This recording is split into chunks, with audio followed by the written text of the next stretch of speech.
Chapter 25 The Audaz Aventuriero. Early April 1943, my father chartered the Audaz Aventuriero, a sleek 24-foot sloop, in Cristobal, and we stocked it with enough food and water for 10 days, then set sail northwest across Clark Basin, the calm seas off Panama and Costa Rica. A light breeze shoved us along at about 40 knots, the sloop behaving nicely. She handled well, my father said, and if the winds were favorable, we'd arrive in the area where I thought the Devil's Mouth was located in about 4 days. Excitement mounting hourly, I studied the chart laid out on the deck of the small cockpit well.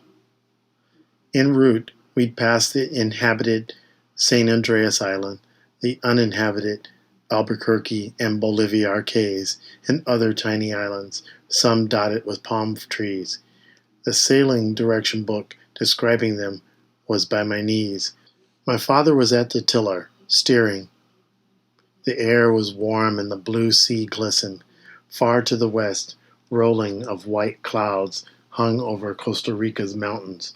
Looking down to the chart, I said, I wish we had time to visit all of them. So do I, he answered, eyes searching from beneath the bill of his baseball cap. He was worried about those uncharted coral reefs lurking just beneath the surface, the same worry that Captain Murray and Timothy had mentioned.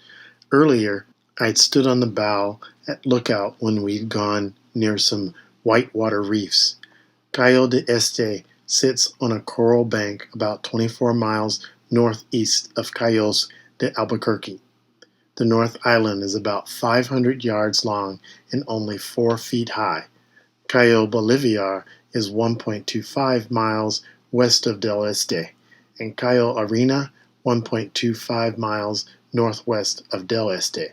Fishermen's hut stood on these cays. Sailing directions said that a shipwreck was on Dueste Reef, 3.25 miles northwest of Cayo Bolivar Light. I wanted to see it, maybe on another trip. It would be fun, I thought, to spend a few days on each one, exploring, swimming, fishing, lying in the warm sand and looking up at the sky, daydreaming, thinking about the shipwreck secrets of the tropic isles. We were in Timothy's territory. The farther northwest we sailed, the more I thought of him.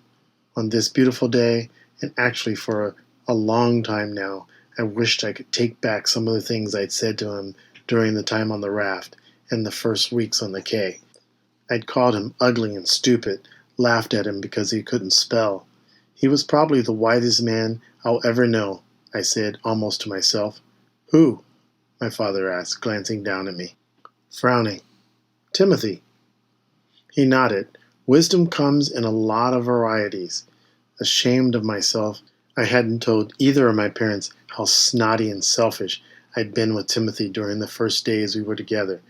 I told them about writing help in the sand with a stick because he couldn't spell it. Oh, I felt superior to him that day. A lot of people on this earth can't read or spell, but that doesn't make them stupid, my father said. You said he'd never gone to school. He hadn't. Can you imagine how embarrassed he was? I could now, an 11-year-old kid telling him how to spell. He pretended to know. I remembered. I know people with college degrees who aren't wise. Being intelligent and being wise are two different things. Thinking back, I believe I began to think of Timothy as wise the day he wove a rope of vines that would stretch from our hut down to the beach and fire pile. The vine rope was for me to make my way back and forth. I never would have thought of it. Thinking back, I saw that scarcely a day went by that Timothy did not use his wisdom and experience so that I could survive. I put the chart back inside the cabin, which had 2 bunks, a small galley with a kerosene stove, and storage spaces. Then I went forward with binoculars. Having been blind, I no longer took sight for granted. Before I became blind, eyesight was as natural as breathing. Now I realize just how precious it was. Even though my vision was 80% of normal with glasses, everything seemed sharper, the colors brighter than it before. From the time I opened my eyes in the morning until I closed them at night, I appreciated everything I saw. Green turtle off the starboard bow. I yelled back to my father. I'd focused in on a bigger loggerhead. The Aldez Aventador wake boiled on northwest.